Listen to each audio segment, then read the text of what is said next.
Guys, I am Faizan Siddiqui. फिर एक बार आपका स्वागत है मेरे यूट्यूब चैनल पे। तो बहुत सारे भाइयों ने कमेंट कर रखा है भाई कि मेरे कबूतरों के पैरों में गुठलियाँ हो गई हैं भाई, कुछ उसकी नहीं है, बताओ। तो भाई सबसे पहले सुने आप कि अपने दरबों को साफ़ रखें। अपने जो कबूतर के जाल हैं जिसमें कबूतर बंद करते हो उसकी सफाई सुथराई रखें, क्योंकि उसमें गंदगी की वजह से उसके अंदर कीड़े हो जाते हैं। वो कबूतरों के पैरों में काटते हैं तो छोटे छोटे से दाने बन जाते हैं और दाने ही बड़े होकर गुठलियाँ बन जाती हैं। जो गुठलियाँ भी दो तरीके की होती हैं। एक तो होती है रसोली टाइप, यानी कि रसोली हो जाती है, गांठ बन जाती है, गांठ बन के वो पक जाती है तो वो रसोली बन जाती है। तो रसोली अगर कबूतर की है आपके तो आसानी से वो तो निकल जाएगी, हल्का सा कट मार के कबूतर की आसानी से रसोली निकल सकती है। लेकिन एक होता है बदगोश। जो बदगोश होता है उसमें बहुत मुश्किल हो जाती है, उसका ऑपरेशन नहीं कर सकते हैं हम भाई। तो मैं आपको दिखा देता हूँ किस तरह का बदगोश होता है। कबूतरों के पैरों में किस तरह बदगोश हो जाता है। अगर वो बदगोश है तो उसका ऑपरेशन नहीं हो सकता है भाई। मैं आपको कबूतर दिखा देता हूँ भाई। ये मेरा कबूतर है जिसके पैर में ही बदगोश हो चुका है। मैं आपको दिखाता हूँ किसे बदगोश बोलते हैं। देखिए भाई, ये इसके बदगोश है, ये इसके बदगोश हो चुका है। ये गुठली नहीं है, बदगोश है। गोश यानी कि पड़ गया है। अब इसको हमें सही करने के लिए क्या देना है बहुत तफसील से बताऊंगा मैं आपको। तो प्लीज़ मेरे चैनल को सब्सक्राइब कर दें, लाइक कर दें और बेल आइकन दबाना बिल्कुल ना भूलें, क्योंकि आगे भी मैं बहुत सारी ऐसी वीडियो डालने वाला हूँ जो आपके बहुत सारी काम आएंगी। तो ये बदगोश जो है, पहले तो हमें ये देखना है कि किस टाइप का बदगोश है। पहचानोगे कैसे आप ये बदगोश है या गुठली है। तो भाई ये अगर मुलायम है, दबाने में सॉफ्ट है, तो ये बदगोश है। और अगर ये टाइट हो रहा है तो फिर रसोली है, फिर आसानी से निकल सकती है ऑपरेशन करके इसका। लेकिन ये बदगोश है, इसका ऑपरेशन नहीं किया जा सकता। अगर हम इसका ऑपरेशन करते हैं तो ये कबूतर मर जाएगा।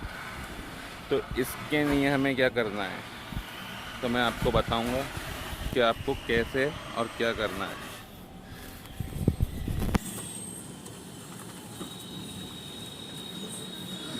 एक इंडक्शन आता है टैक्सीएम, ये है टैक्सीएम। हमें ये इंडक्शन लेना है और एक इंडक्शन है बेटनासोल। बेटनासोल अच्छे से देख लो, बेटनासोल। हमें एक ये इंडक्शन लेना है। अब करना कैसे, क्या करना है, कैसे हमें ये इंडक्शन लगाना है, तो मैं आपको आज लगा कर दिखाऊंगा कि किस तरह ये इंडक्शन आपको कबूतर को देना है। थोड़ी सी लंबी होने वाली है वीडियो, लेकिन मैं एक एक चीज़ आपको तफसील में समझाने वाला हूँ।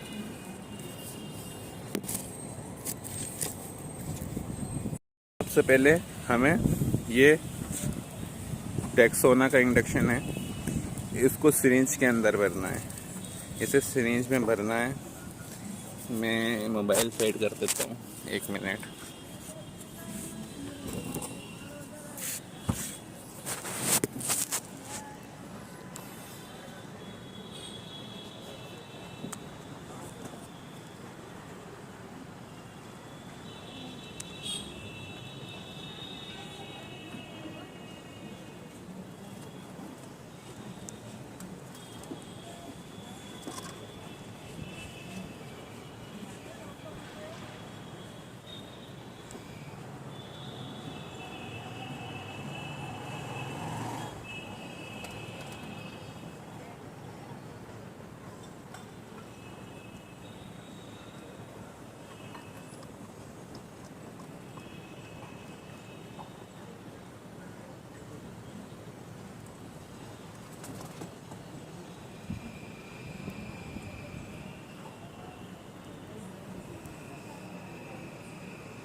इसे सिरिंज में लेने के बाद इसकी हवा निकाल देनी है।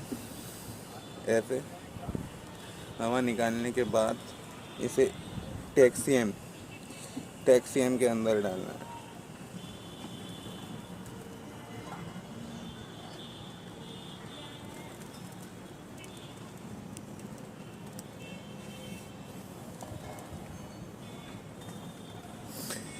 इस टैक्सीएम को आधा लेना है, आधा, यानी कि इसको आधा भर लेना है।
ये पानी लेना है, एक सिरिंज,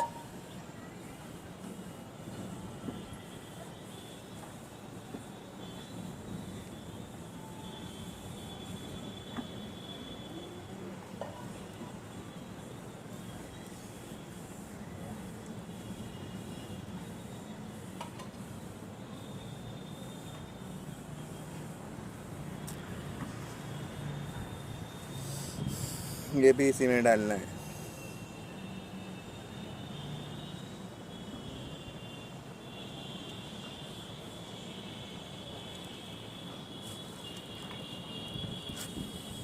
इसे अच्छे से शेक कर लेना है।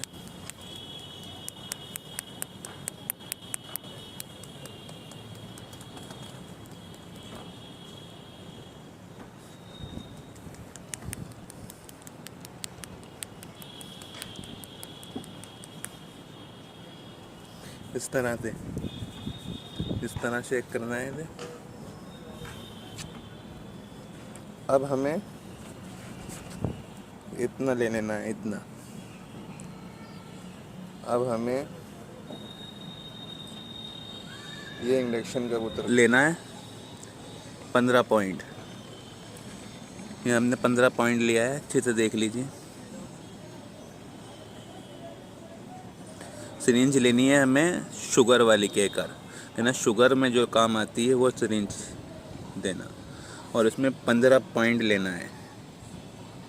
ये हम अपने कबूतर को देंगे, ये हम अपने कबूतर को देने वाले हैं।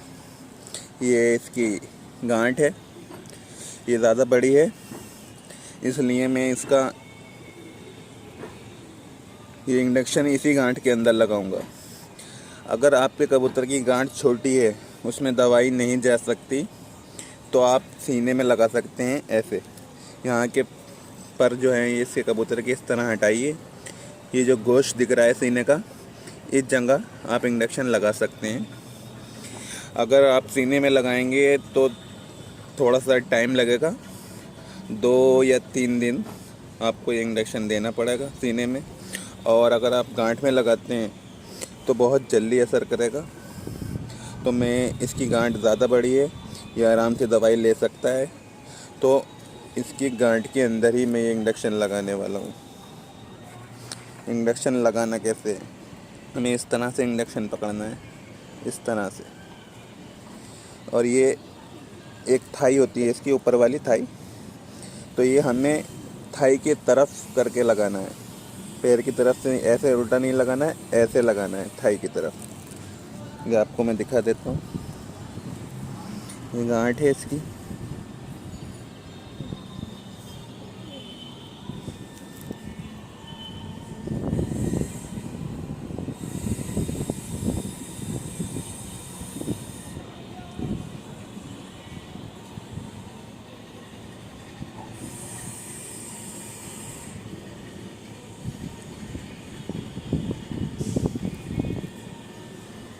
ये हमने इसको इंजेक्शन दे दिया है, इंशाल्लाह बहुत अच्छा रिजल्ट आएगा इस पे।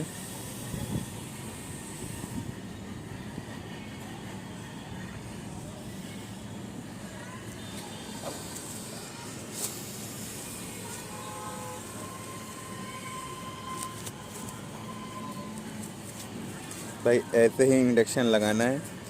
मिलते हैं अगली वीडियो में, जब तक के लिए खुदा हाफिज़।